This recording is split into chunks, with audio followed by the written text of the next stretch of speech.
ليش القطط تحب تقط الأغراض من الطاولة أو من فوق الثلاجة أو من على الكبت؟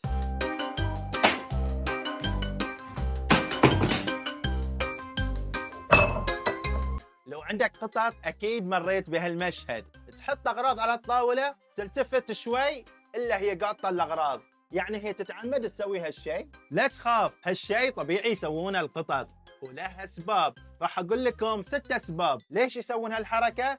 السبب الأول الفضول الفضول الفضول. القطط فضولية بشكل مو طبيعي، ما ترتاح أي شيء فوق الطاولة لازم تلمسه، تدفع شوي تشوف شنو هو وشنو بيصير إذا طاح، وتستانس أكثر إذا طاح وخاصة إذا سمعت صوت الطيحة.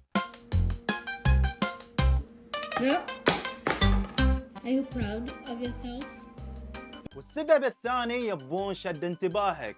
أكيد لاحظتوا أكثر الأشياء اللي يطيحونها تلفونك، كوبك، مفاتيحك، أشياء تخصك، لأن يلاحظون تركيزك دائما عليهم، فيعرفون أول ما يطيحونهم لك يتخلصون من المنافس لهم، هم يتنافسون على حبك، وكذي أنت راح تنتبه لهم.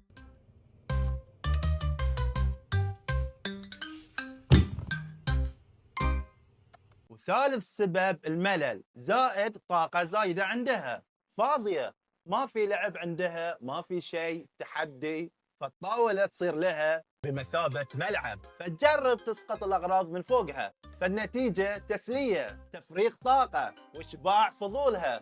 ورابع سبب غريزة الصيد، الحركة هذه تشبه الصيد، مد اليد، ضربة سريعة، سقوط الفريسة، حتى لو كانت الفريسة ريموت التلفزيون. وخامس سبب السيطرة على المكان، القطط تحب تحس ان المكان لها، فلما تدفع الأغراض فهي تعطيك رسالة، هذا هو مكانك وهذا هو مكاني، وتكون الرسالة أوضح لما يقطون الأغراض ويقعدون مكان الأغراض. السبب السادس يضحكني شوي، يستمتعون بردة فعلك. بعض القطط تحب تشوف عصبيتك، تسمع صوتك وانت تعصب، تحب ردة فعلك السريعة، بالنسبة لها هذا شو، عرض ترفيهي مباشر.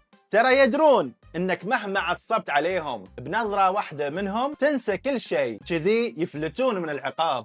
في الأخيرة بقول لك انتبه انتبه انتبه، لا تحط أي شيء زجاجي قابل للكسر، هي ممكن تدفعه من الطاولة وينكسر، وهي يصيدها الفضول تبي تعرف شو السالفة، تمسكه بيدها وتتعور.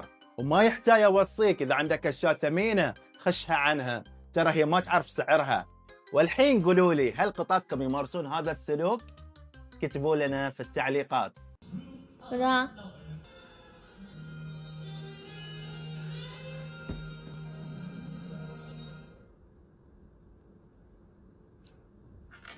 你看到了吧？